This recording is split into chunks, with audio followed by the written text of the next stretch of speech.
उसने फिर उसी गंभीर आवाज में कहा, एक मुर्दा चाहिए। मुर्दा? मेरा मुंह खुला का खुला रह गया। हाँ मुर्दा, डर मत, तुझे नहीं लाना है। जल्द ही इस घाट पर एक मुर्दा अपने आप आ जाएगा। थोड़ा सब्र कर, मगर जो कहूंगी वो करना पड़ेगा। तैयार है ना तू? नमस्कार दोस्तों, मैं हूँ कवि शरद अजमेरा वकील, और आप सुन रहे हैं हॉरर एंड क्राइम स्टोरी मेरे यानी वकील साहब के साथ। तो दोस्तों, आइए आज की कहानी शुरू करते हैं। रहस्यमय अघोरी सन्यासिनी शिवा भारती की तरह गुप्त रूप से रहने वाले साधकों में एक थी। अघोरी सन्यासिनी, उसका नाम किसी को पता नहीं था। बूढ़ी थी लेकिन लोग उसे पागल समझते थे। पागलों जैसी ही थी। वह बुढ़िया काशी जैसा छोटा मोटा स्मशान गंगापा रामनगर के पास सिपहिया घाट पर है। ठीक वैसा ही स्मशान पहले राजघाट के पार गंगा वरुणा संगम के पास भी था। 30 से 40 साल पहले वहां एक बहुत बड़ा और भयानक पीपल का पेड़ था, जो सन 1948 की भयानक बाढ़ में बह गया। उसी पेड़ के नीचे आसपास के गांव के गरीब लोगों के परिवार की लाशें जला करती थी और उनमें यमघंट बांधे जाते थे। उसी भयानक पीपल की आड़ी तिरछी डालों में वो अघोरी सन्यासिनी उसी पीपल के नीचे पड़ी रहती थी। सारे लोग उसे पागल बुढ़िया कहकर बुलाते। बच्चे भी उसे पागल पागल कहकर चिढ़ाते रहते थे, और वह उस पेड़ के नीचे पड़ी पड़ी सबको गंदी गंदी गालियां दिया करती थी। ठंड के दिन थे, गुलाबी ठंड पड़ने लगी थी। शाम का समय था। जब मैं उस इलाके में पहुंचा तो कोहरे की हल्की हल्की परतें गंगा के पार खेतों और मैदानों में छाने लगी थी। स्मशान के वातावरण में एक अबुझ सी उदासी फैली हुई थी। गहरा सन्नाटा था। हर तरफ वहां घाट की ढलान पर धू धू कर एक चिता जल रही थी। लाश को लेकर आने वाले लोग वहां नहीं थे। शायद चिता जलाकर वापस चले गए थे। पीपल की मोटी सी डाल पर 3-4 गिद्ध बैठे थे। वहीं पीपल के नीचे एक फटी पुरानी कथरी बदन पर लपेटे हुए वह बुढ़िया एक और बैठी हुई थी। रूखे जटा जूट से बाल का काला रंग, झुर्रियों से भरा शरीर और उस शरीर पर लिपटी हुई मैली कुचली साड़ी। पास ही एक टीन का डब्बा और एक पोटली पड़ी हुई थी, और वहां बैठे बैठे वह उस जलती हुई लाश को एकटक निहार रही थी। मगर मुझे देखते ही वह आग बुबला हो गई। एक जली हुई लकड़ी का टुकड़ा उठाकर उसने मुझ पर खींचकर मारा और जोर से चीखकर बोली, निकल यहाँ से। किसने कहा तुम्हें यहाँ आने के लिए? लकड़ी का टुकड़ा मेरे पैरों में काफी जोर से लगा था और मैं तिलमिला उठा। चोट के कारण पैरों में जो दर्द उठा था उसे अंदर ही अंदर दबाकर मैं बोला, माँ मुझे शरण दो, मुझे अपना शिष्य बना लो, दया करो मुझ पर माँ। मैंने आपके बारे में बहुत सुना है, बहुत दूर से आया हूँ मैं। पहले की तरह ही चीख कर बुढ़िया बोली, भाग यहाँ से नहीं तो मुसीबत में पड़ जाएगा। जा जा यहाँ से। निर्जन सुनसान स्मशान और बुढ़िया का वह भयानक रूप देखकर मुझे डर लगा। कहीं वह मुझे मार ना दे। पागल है, उसका क्या भरोसा। इसलिए बिना कुछ बोले बिना कुछ कहे मैं उस दिन वहां से चला गया। मगर उस पूरी रात मुझे नींद नहीं आई। बार बार बुढ़िया का भयानक चेहरा मेरे सामने नजर आ जाता था। सुबह होने के समय थोड़ी सी झपकी लगी और उसी आधी नींद में मैंने देखा बुढ़िया मेरे सामने खड़ी मुझे देख मुस्कुरा रही थी और मुझे कुछ कह रही थी। तुम बुरा मान गए, बुरा नहीं मानना चाहिए। सिर्फ लिखने पढ़ने से कुछ नहीं होता, अपना अनुभव होना चाहिए। योग तंत्र अनुभव की चीज है, समझे। दूसरे दिन जब मैं उठा तो तैयार होकर मैं फिर उससे मिलने चला गया। हर तरफ गहरी शांति छाई हुई थी। चारों तरफ साया साया हो रहा था। पीपल के नीचे बुढ़िया बैठी थी और आकाश की ओर शून्य में ताक रही थी। मैं हाथ जोड़कर उसके सामने खड़ा हो गया। बुढ़िया की दृष्टि मुझ पर पड़ी और फिर से वो गरज कर बोली, फिर आ गया तू साले, फिर क्यों यहाँ आया है? बोल, मुझ पर दया करो माँ। आपने सपने में कहा बिना अनुभव के कुछ ना होगा, बस मुझे कुर्बा कर यह बता दो कि कैसा होगा अनुभव। मेरी बात सुनकर बुढ़िया के झुर्रियों भरे चेहरे पर अजीब सा भाव उभर आया और जोर से चिल्लाकर वह बोली, दूर दूर हो जा, निकल यहाँ से, चला जा यहाँ से, वरना मर जाएगा। मुसीबत में पड़ जाएगा तो कौन निकालेगा तुझे? चला जा चुपचाप। लाचार होकर दूसरे दिन भी मैं वापस लौट आया। रात को लेटे लेटे सोचता रहा कि बुढ़िया कहीं सच में पागल तो नहीं। लेकिन जहां तक मैंने सुना था कि वह एक उच्च कोटि की अघोरी सन्यासिनी है, कई प्रकार की सिद्धियां प्राप्त है उसे, मगर यहाँ तो सब कुछ उल्टा है। बुढ़िया में पागलपन के सिवाय और कुछ नहीं दिखाई पड़ रहा। इस चक्कर में किसी दिन वह मेरी जान ना ले ले। फिर ना जाने कब मैं गहरी नींद में सो गया। उसी गहरी नींद की अवस्था में मैंने स्वप्न में देखा कि बुढ़िया फिर आकर मेरे सामने खड़ी है, मगर उसका चेहरा अब वैसा नहीं है। हल्के हल्के मुस्कुराते हुए वह मुझे कह रही थी, मेरी बातों का बुरा मान गए? क्या करूं, मेरा स्वभाव ही ऐसा है। अच्छा, कल वापस मेरे पास आना। सवेरे उठते ही मैं फिर उससे मिलने चला गया। बाप रे, वह सपना सब झूठ था। बुढ़िया ने मुझे देखते ही भयंकर रौद्र रूप धारण कर लिया और एक जली लकड़ी मुझ पर फेंक कर मारी। मुझे भी बहुत गुस्सा आया और मैं इस बार जोर से बोला, अगर मिलना ही नहीं है तो रात में सपने में आकर क्यों कहती हो कि आ जाना, क्यों मुझे बुलाती हो? इसलिए तो मैं आता हूँ यहाँ और यहाँ आता हूँ तो तुम मुझ पर चिल्लाती हो, डांटते हो, भगाती हो। तब वह बुढ़िया खिलखिला कर हंस पड़ी और बोली, मैं तुमको सपने में बुलाने आई थी, तुमसे आने के लिए कहा था, तेरा सिर फोड़ कर खा नहीं गई। मैं जा, निकल भाग यहाँ से, नहीं तो मारा जाएगा। मगर इस बार मैं वहां से हटा नहीं। पता नहीं बुढ़िया की किस बात ने मुझे अजीब तरह से सम्मोहित सा कर लिया था। मैं खड़ा खड़ा सोचने लगा, बाहर से वह मुझे चाहे जितना भगाने का नाटक करती है, पर मुझे लगा कि अंदर ही अंदर वह मुझे किसी अज्ञात शक्ति से आकर्षित कर रही है और मैं उसके सम्मोहन और आकर्षण के माया जाल में फंसता जा रहा हूँ। ये सच में हुआ था। मैं तब भी वहीं खड़ा था। फिर मुझे घूरते हुए अचानक उसने कहा, बैठ यहाँ। उसने उंगली से इशारा किया। उसका इशारा करने का ढंग किसी महारानी जैसा था। उसकी आज्ञा का पालन ना करने का कोई उपाय नहीं था। मैं वहीं बैठ गया, दोनों पैर मोड़कर आकाश की ओर देखते हुए। उसने कहा, क्यों यहाँ बार बार आकर तंग करता है? मुझे तेरे से भला क्या होगा, बता। कुछ ना होगा, संसार में तेरा भोग बाकी है। अभी मैं चुपचाप बैठा रहा। कुछ देर बाद बुढ़िया ने फिर कहा, अच्छा तू खाएगा क्या? मेरे पास आया है तो तुझे कुछ खिलाना चाहिए। बोल, क्या खाएगा तू? इस पागल अघोर की शक्ति कितनी है, ये देखने का कुतूहल मन में पहले ही था, तो मैं झट से बोल पड़ा, मैं रसगुल्ला खाऊंगा। बोलो, खिलाओगी? मैं इस बात पर बुढ़िया ने अजीब सी हरकत की। स्मशान से जले कोयले का एक टुकड़ा उठाकर कहा, लेखा इसे खा ले। रसगुल्ला? मैंने सोचा, सचमुच ये तो पूरी पागल है, जरा भी अकल नहीं है इसमें। न जाने क्या सोचकर मैं इसके चक्कर में पड़ा हूँ। इतने में कुछ लोग एक मुर्दा लिए वहां आ गए। मुर्दे को देखकर बुढ़िया एकदम से अपनी जगह से उठी और उसी ओर चली गई। मेरी जान में जान आ गई। सोचा कि अच्छा हुआ मैं बच गया, लेकिन मुझे बहुत गुस्सा आ रहा था। यह औरत सच में पागल है, इसमें अघोरी वाली कोई बात नहीं है। और मैं चुपचाप उठकर वहां से वापस चला गया। दूसरे दिन सवेरे न जाने किस बात से मेरा मन अपने आप ही स्मशान की ओर खींचा जा रहा था। लगा जैसे बुढ़िया मुझे पुकार रही है। दोपहर बाद मैं अपने आप को नहीं रोक सका और जब मैं स्मशान में पहुंचा उस समय तक दिन ढल चुका था। पहले की तरह वातावरण में गहरी शांति छाई हुई थी। चारों तरफ सिर घुमाकर देखा, बुढ़िया वहां कहीं नहीं थी। मैं सोच में पड़ गया कि आखिर स्मशान छोड़कर बुढ़िया गई कहाँ, और तभी मेरी दृष्टि एक युवती पर पड़ी। स्मशान से जरा हटकर एक पत्थर के टुकड़े पर गालों पर हाथ रखे वह बैठे हुई थी। गुलाबी रंग का शरीर था और उसी रंग से मिलती जुलती रेशमी साड़ी और ब्लाउज, काले घने बाल खुले हुए पीठ पर बिखरे हुए हवा में लहरा रहे थे। उस युवती की काली बोराली आंखें बड़ी आकर्षित थी। उन बड़ी बड़ी स्याह आंखों में जैसे कोई जादू था, जिससे वशीभूत होकर मैं एकटक उसे निहारने लगा और मैं सोचने लगा, कौन है ये लड़की इस निर्जन सुनसान स्मशान में बैठी, क्या कर रही है, क्या किसी का इंतजार कर रही है? और तभी उसकी एक अजीब सी हंसी मेरे कानों पर पड़ी। हंसने की आवाज से मैं पहचान गया, अरे ये तो वही बुढ़िया है। उस युवती के रूप में बुढ़िया ही मेरे सामने बैठकर हंस रही थी। फिर वह अपने असली रूप में आ गई। मुझे वहां खड़ा देखकर बोली, फिर आया है?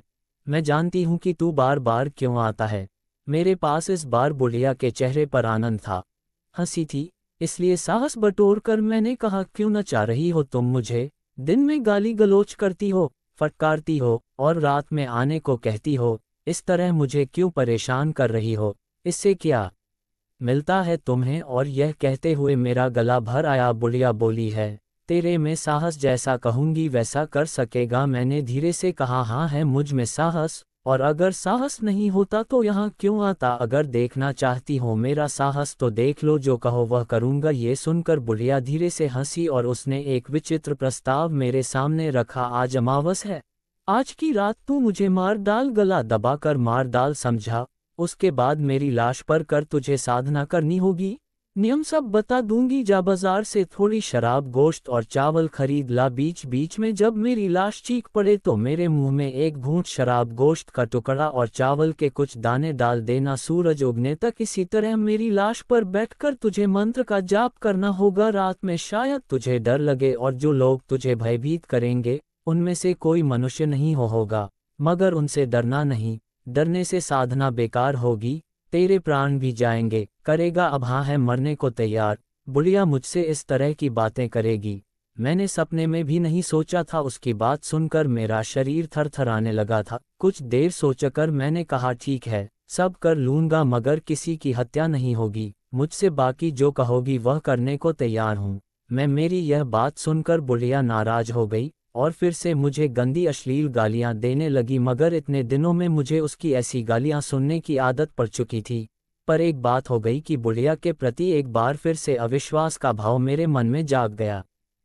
दूसरे दिन बुढ़िया मुझ पर प्रसन्न हो गई, उसके व्यवहार में एकाएक बदलाव हो गया। प्यार भरे स्वर में बोली, नाराज मत होना, क्रोध आ जाने पर होश नहीं रहता। मुझे अच्छा ही हुआ जो तूने उस साधना को स्वीकार नहीं किया, वह निम्न कोटि की तमोगुण साधना थी।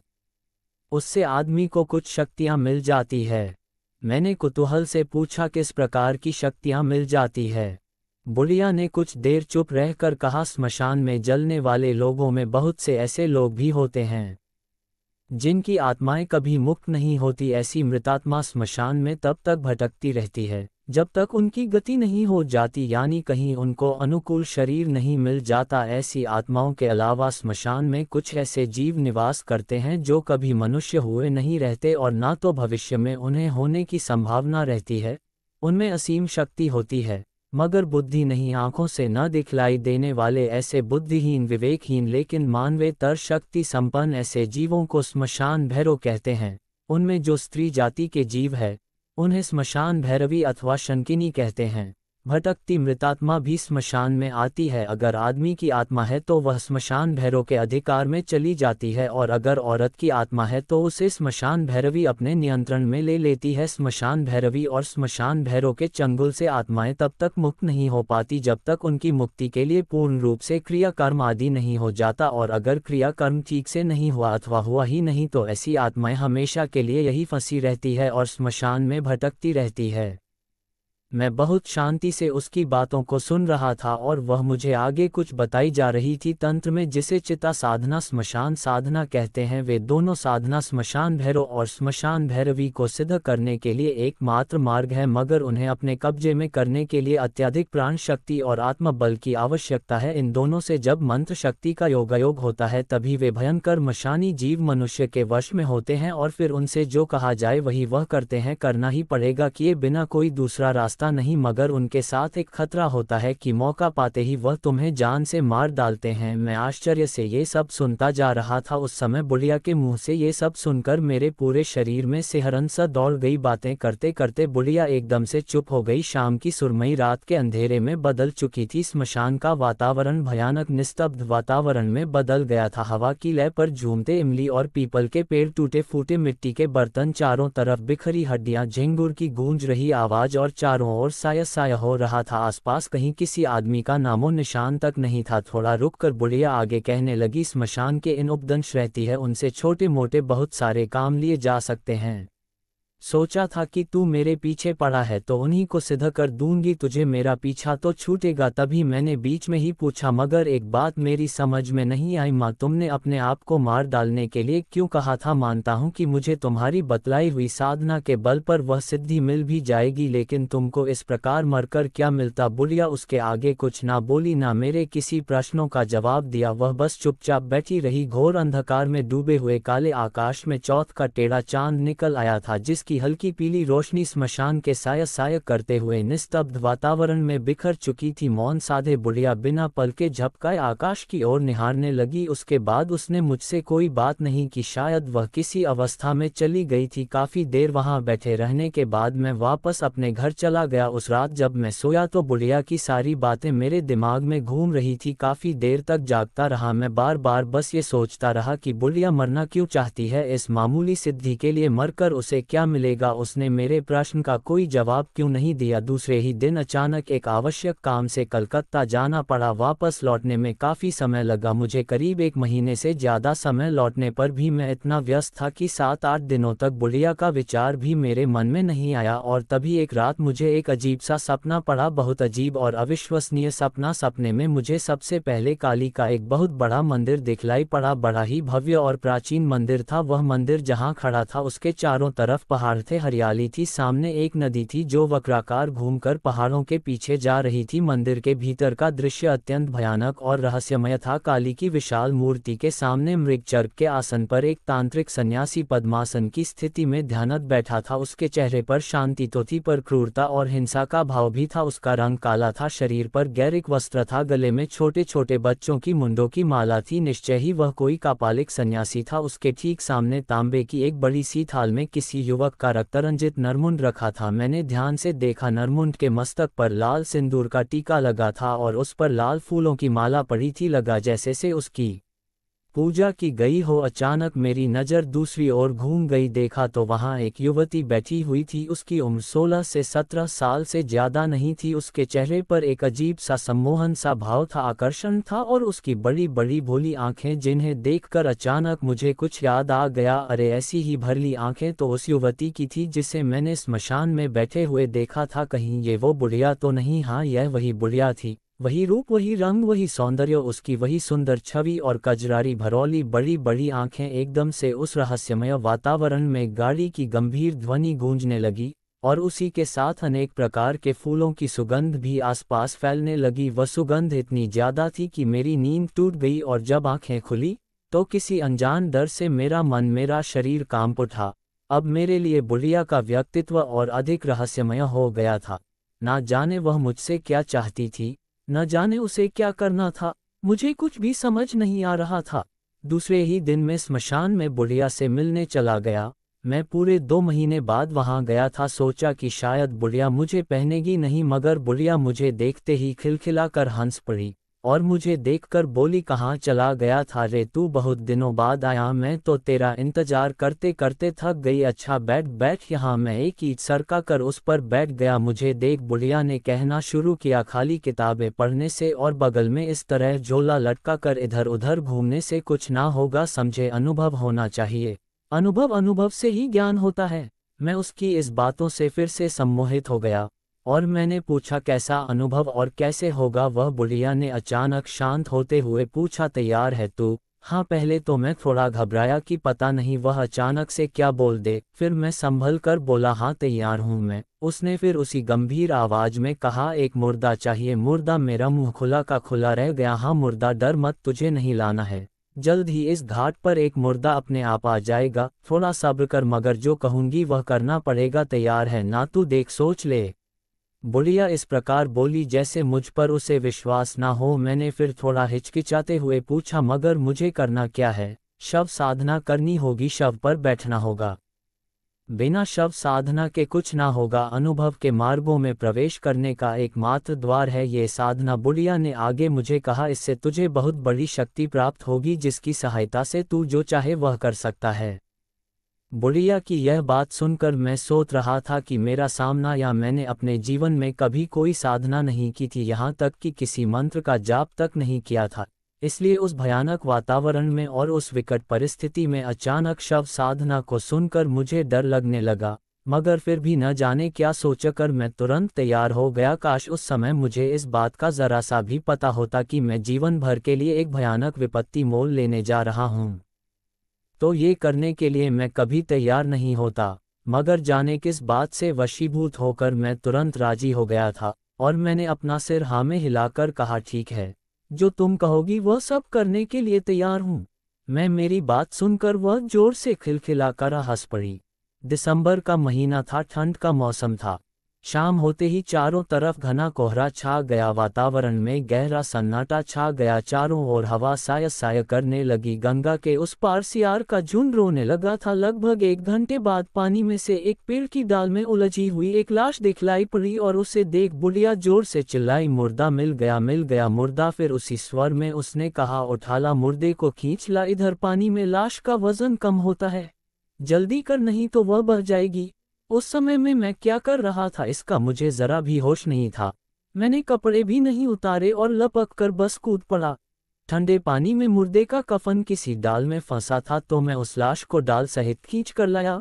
बुढ़िया लाश देखकर प्रसन्न हो उठी और बोली, अब साधना करनी होगी, डरेगा तो नहीं? देख डरेगा तो मर जाएगा, जा जल्दी बाजार से शराब और गोश्त खरीद ला। मगर उस समय में बहुत भीगा था, मेरा जाने का मन नहीं था। मेरे सारे कपड़े भी गिले थे। मेरी हालत को देख बुढ़िया शायद समझ गई और उसने आगे कहा, कोई बात नहीं, इंतजाम हो जाएगा। और उसका इतना कहना था कि एक काला सा मोटा सा आदमी सामने आकर खड़ा हो गया। मैंने देखा कि उसके हाथ में शराब की भरी बोतल और ताज़ा गोश्त था। मैं तो बस हैरान होकर उसे देखता रहा। कौन था वो काला कलूटा आदमी? वो दोनों चीजें थमा कर तुरंत अंधेरे में कहीं गायब हो गया।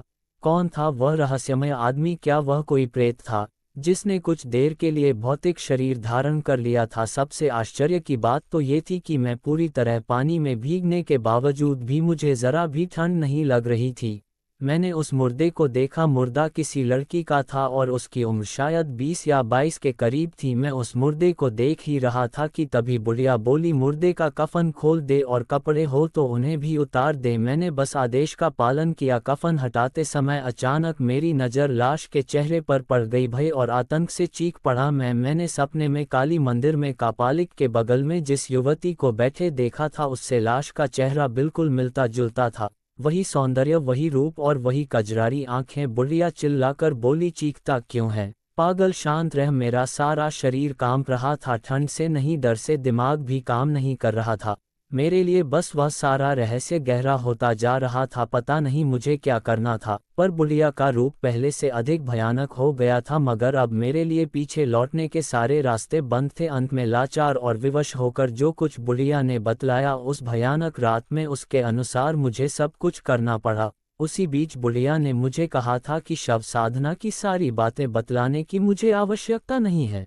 सब कुछ गोपनीय है, बस जैसा कहूँ वैसा कर। और मैंने ठीक वैसा ही किया। उस युवा लड़की की लाश की छाती पर पद्मासन की स्थिति में बैठ गया, शराब की बोतल और गोश्त अपने करीब रख लिया। बुढ़िया ने मुझे एक उटपटांग और अजीब सा मंत्र बतलाया जिसका मुझे शव पर बैठकर लगातार जाप करना था, मगर मुझे यह विश्वास नहीं हो रहा था कि उससे कुछ होगा। बुढ़िया ने मुझे कहा, अगर कोई भयानक दृश्य देखो तो डरना मत, डरोगे तो मर जाओगे, तुम्हें मौत के मुंह में जाते देर ना लगेगी, समझा। रात का पहला प्रहर धीरे धीरे खत्म हुआ। फिर उस भयानक काली रात्रि का दूसरा प्रहर शुरू हुआ। निर्जन सुनसान स्मशान, गहरा सन्नाटा और यह भयानक तांत्रिक साधना। उस काले घने अंधेरे में कुछ भी दिखाई नहीं दे रहा था। उस अंधकार में बुढ़िया कहाँ गायब हो गई थी मुझे पता ही नहीं चला। एकाएक गंगा पार से सियार के बोलने की आवाज़ आने लगी। उनकी आवाज़ में एक प्रकार का रुदन था, जैसे वह रो रही हो। उसी के साथ कुत्ते भी भौंकने लगे। आकाश का सामने वाला हिस्सा थोड़ी दूर तक सिंदूरी रंग की रोशनी से भर गया। मैंने मंत्र जाप करते हुए देखा, उस हिस्से में सैकड़ों की संख्या में चील कौवे उड़ रहे थे, राक्षस जैसे रूप रंग और आकृतियां, और बहुत सारे प्राणी इधर उधर उछल कूद कर रहे थे। देखते ही देखते कुछ देर बाद भक्त से वह घोर अंधेरा हो गया और उस अंधकार में वह दृश्य भी डूब गया। मैं बराबर जप करता जा रहा था और अपने आप पर नियंत्रण रखे हुए था। उसके बाद एक बात हुई, आप विश्वास करें या ना करें पर यह बात सत्य है। उस अनोखे और भयानक दृश्य के बाद सियार के रोने और कुत्तों के भौंकने की आवाज और भी तेज हो गई और उसी के साथ मुझे लगा कि उनकी आवाज धीरे धीरे कांप रही है।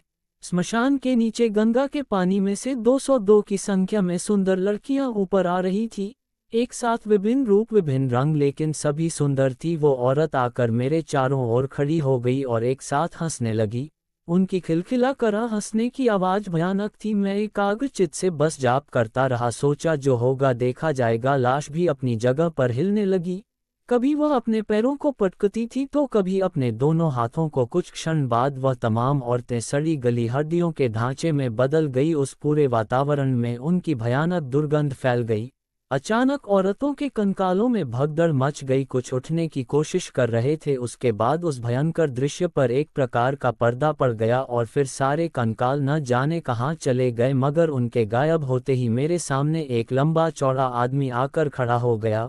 उसका रंग काला था, हाथ पैर हद से ज्यादा लंबे थे, सिर भी काफी बड़ा और नीचे का जबड़ा लटका हुआ था, कान लंबे और पतले थे, आंखें गोल और हद से ज्यादा बड़ी थी और अंगारों की तरह दहक रही थी। उसके शरीर का मांस कहीं कहीं गलकर अपनी जगह पर लटक गया था। जहां का मांस गल गया था वहां की हड्डी साफ नजर आ रही थी। वह बड़े गौर से मेरी ओर देख रहा था।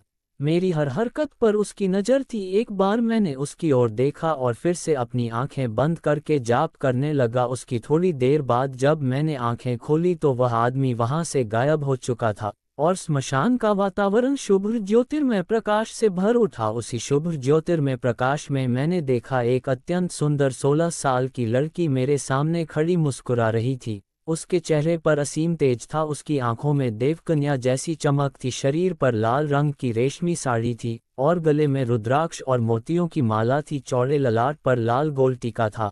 मैंने मंत्र जाप करते मन ही मन में सोचा, अब ये कौन आ गई मुझे डराने। लेकिन मैंने सोचा था कि अब जो होगा देखा जाएगा, मैं यहाँ से वापस नहीं जा सकता। मैं चुपचाप जप करता रहा, मुझे कुछ बोलते ना देख। उस सुंदर लड़की ने बड़े ही शांत स्वर में कहा, मैं षोडशी हूँ, महाविद्याओं में सर्वश्रेष्ठ हूँ। क्या मैं तुम्हें पसंद नहीं हूँ? विद्या के विषय में मैंने बहुत कुछ सुना था और मुझे ये भी पता था कि अत्यधिक कठोर साधना के बावजूद भी इनके दर्शन नहीं होते, इसलिए मैं चुपचाप बैठा रहा। षोडशी मेरे अविश्वास के भाव को समझ गई और थोड़ा मुस्कुरा कर बोली, तुम यह महाडामरी साधना क्यों कर रहे हो? फिर भी मैंने कुछ देर कोई जवाब नहीं दिया। उसने फिर वही सवाल किया, तुम मुझे बताओ कि तुम यह महाडामरी साधना क्यों कर रहे हो? उसके बाद मैंने उससे कहा, मैं कुछ नहीं जानता, बुढ़िया ने जैसा कहा है मैं बस वैसा ही कर रहा हूँ। उसने फिर उसी गंभीर स्वर में मुझे कहा, नहीं, ये डामरी साधना छोड़ दे, तू नहीं जानता, तू इस साधना की भयानकता को, तुमने महाडामरी भैरव को नहीं देखा है, बड़ी भयानक और विकट रूप है,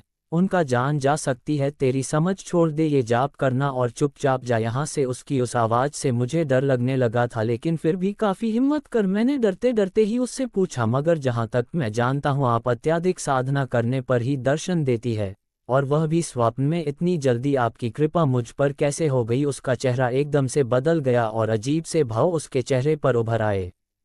उसने मुझे और घूरते हुए कहा, मुझ पर तुम्हें संदेह नहीं होना चाहिए, तुम मुझे पहचानते नहीं, ये दूसरी बात है, लेकिन तुम जिस मंत्र का जप कर रहे हो वह अत्यंत शक्तिशाली है।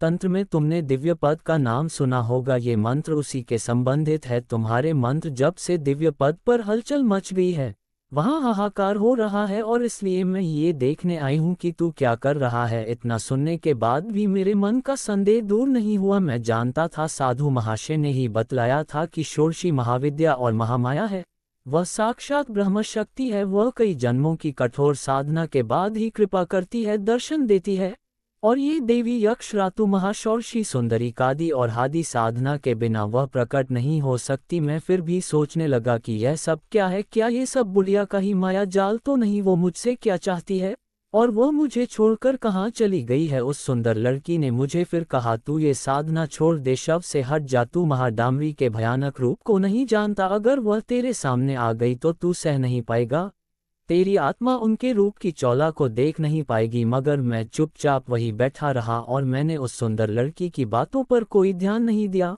मैं बस जाप करता रहा, सोचा अब इतना कर ही लिया है तो देख लेंगे कि क्या होता है। और उसी पल वह शुभ्र आकाश घोर अंधकार में बदल गया और वह लड़की भी कहीं गायब हो गई। स्मशान का सन्नाटा अब पहले से अधिक गहरा हो गया। लाश फिर से अपनी जगह पर कांपने लगी, अपने हाथ पैर पटकने लगी। उसी समय अचानक से लाश का मुंह खुल गया। तुरंत मैंने खुले हुए उस मुंह में शराब और गोश्त का टुकड़ा डाल दिया। उसके बाद वह मुंह अपने आप बंद हो गया। उसकी थोड़ी ही देर बाद फिर उसी तरह से मुंह खुला और मैंने फिर वही किया, लेकिन इस बार मुंह के साथ साथ उसकी आंखें भी खुल गई थी। वो बेजान सी पथरीली बड़ी बड़ी सफ़ेद आंखें मुझ पर टिकी हुई थी। उन आंखों में ना जान थी और ही चमक, लेकिन फिर भी न जाने क्या था कि मैं उन्हें देखकर कांपने लगा था। एकाएक वो लाश भयानक चीख उठी और उस चीख की आवाज़ से रात के गहन अंधकार की काली चादर चिथड़े चिथड़े हो गई। निश्चय ही कोई आत्मा उसमें प्रवेश कर गई थी। डर के मारे मेरा सारा शरीर एकदम भारी हो गया था। मैं लाश पर बैठे बैठे थरथरा रहा था, पर मैं वहां से उठा नहीं। उसके थोड़ी देर बाद करुण स्वर में लाश मुझे कहने लगी, मेरा उद्धार करो, मेरी सद्गति नहीं हुई है। उसका पालिक सन्यासी ने अपनी कामना और सिद्धि के लिए मेरी बलि देकर हत्या की है। तब से मैं भटक रही हूँ, पूरे 200 साल हो गए मुझे इस तरह भटकते हुए। कौन करेगा मेरा उद्धार, कौन करेगा मेरी सद्गति? और तुम बुढ़िया को पागल मत समझना, वह रक्त पिशाचिनी है, हाँकने सिद्ध है उसको, और उसी सिद्धि के बल पर उसने मुझे अपने कब्जे में कर रखा है। वह मुझे पीड़ा देती है। हे भगवान, हे परमेश्वर, कौन छुड़ाए मुझे उसके चंगुल से। लाश के भीतर प्रविष्ट आत्मा के मुंह से यह सारी बातें सुनकर मैं एकदम से स्तब्ध हो गया। अब तो बुढ़िया मेरे लिए पहले से भी अधिक रहस्यमय हो गई थी। यह आत्मा कौन है? पिछले जन्म में कौन थी यह? इसकी बलि किस कारण से दी गई थी? कौन था वह कपालिया? क्या वो वही सन्यासी तो नहीं था जिसे मैंने काली मंदिर में देखा था? अभी मैं ये सब कुछ सोच ही रहा था कि अचानक मुझे अपनी गर्दन पर बिल्कुल बर्फ की तरह शीतल स्पर्श का अनुभव हुआ। दूसरे क्षण लगा जैसे कोई मेरा गला दबाकर मुझे मारना चाहता हो। देखा तो लाश के दोनों ठंडे हाथ ऊपर की ओर उठे थे और मेरे गले को दबा रहे थे। डर और आतंक से मैं एकदम से होश में आ गया और उसी क्षण देखा कि सामने खड़ी वो बुढ़िया विद्रूप से हंस रही थी। उसका वो भयंकर चेहरा कभी भी मुझसे भुलाया नहीं जाएगा। उस समय उसके चेहरे पर घृणा, निष्ठुर और क्रूरता के भाव थिरक रहे थे। भय के कारण मेरा बुरा हाल हो रहा था। मैंने जप करना तुरंत बंद कर दिया और मैंने उस लाश के बेजान, निर्जीव और बर्फ की तरह ठंडे हाथों को कसकर पकड़ लिया। अपना गला छुड़ाने की कोशिश करने लगा। गजब की पैशाचिक ताकत थी उन हाथों में। मैं जितना उसे छुड़ाने की कोशिश कर रहा था उतना ही मेरा गला कसता जा रहा था। मुझे सांस लेने में कठिनाई होने लगी, दम घुटने लगा, मेरा सिर चकराने लगा और फिर न जाने कब और किस क्षण में बेहोश होकर गिर पड़ा। पता नहीं कितना समय गया। जब मुझे होश आया तो देखा मैं उस युवती की नंगी लाश पर लिपटा पड़ा था। स्मशान के एक और पूर्व का आकाश सफ़ेद हो रहा था। सवेरा होने ही वाला था। मैंने अपना सिर घुमाकर चारों तरफ देखा। बुढ़िया वहां कहीं नहीं थी। डर के मारे मैं वहां से भाग खड़ा हुआ और सीधे अपने घर चला गया। मैं अपने घर पर भी नहीं रुका, मैं वहां से कोलकाता चला गया। मेरे जाने के बाद वहां क्या हुआ मुझे कुछ पता नहीं। ना फिर कभी मेरी उस बुढ़िया से मुलाकात हुई और ना कभी वह मुझे दिखाई दी। मैंने खुद भी उससे मिलने की कभी कोशिश नहीं की। मैं उस रात के बाद बहुत डर गया था। वो साधना किस लिए थी? वो मुझसे क्या चाहती थी? मुझे कभी पता नहीं चला। लेकिन जो कुछ मैंने अनुभव किया था, जो कुछ मैंने देखा था, वह आज भी मेरे अंदर जीवित है। ठीक ऐसा कि जैसे सब कुछ कल हुआ हो। उस दिन के बाद से मैं आज तक अघोरी संन्यास से दूर रहता हूँ। मेरा यह मानना है कि साधना के समय वह जो आत्मा उस लाश में प्रविष्ट हुई थी, शायद उसने मौका पाकर उस अघोरी सन्यासिनी को मार डाला होगा, या फिर वो अघोरी सन्यासिनी खुद नहीं चाहती थी कि उसके सारे राज मेरे सामने खुल जाए, क्योंकि लाश में प्रविष्ट आत्मा मुझसे बात करने लगी थी और इसलिए उसने मुझे उस साधना के बीच ही बेहोश कर दिया था। आपको शायद ये लगेगा कि यह कहानी अपूर्ण है, अधूरी है, पर मैं खुद आज तक इन प्रश्नों के उत्तर ढूंढ रहा हूँ। ऐसे अघोरी सन्यासी और सन्यासिनी का जीवन बहुत ही रहस्यमय होता है। यह इन्हें किसी आम आदमी के सामने उजागर नहीं करते। तो ये था मेरा अनुभव। आपको यह अनुभव कैसा लगा मुझे कमेंट कर जरूर बताएं। तो दोस्तों, ये थी आज की कहानी, एक अघोरी सन्यासिनी के जीवन पर आधारित एक बहुत ही भयानक कहानी। तो आपको ये कहानी कैसी लगी, यह किस्सा कैसा लगा, मुझे कमेंट कर जरूर बताएं। तो चलिए मिलते हैं अगले एपिसोड में एक नई भयानक डरावनी कहानी के साथ।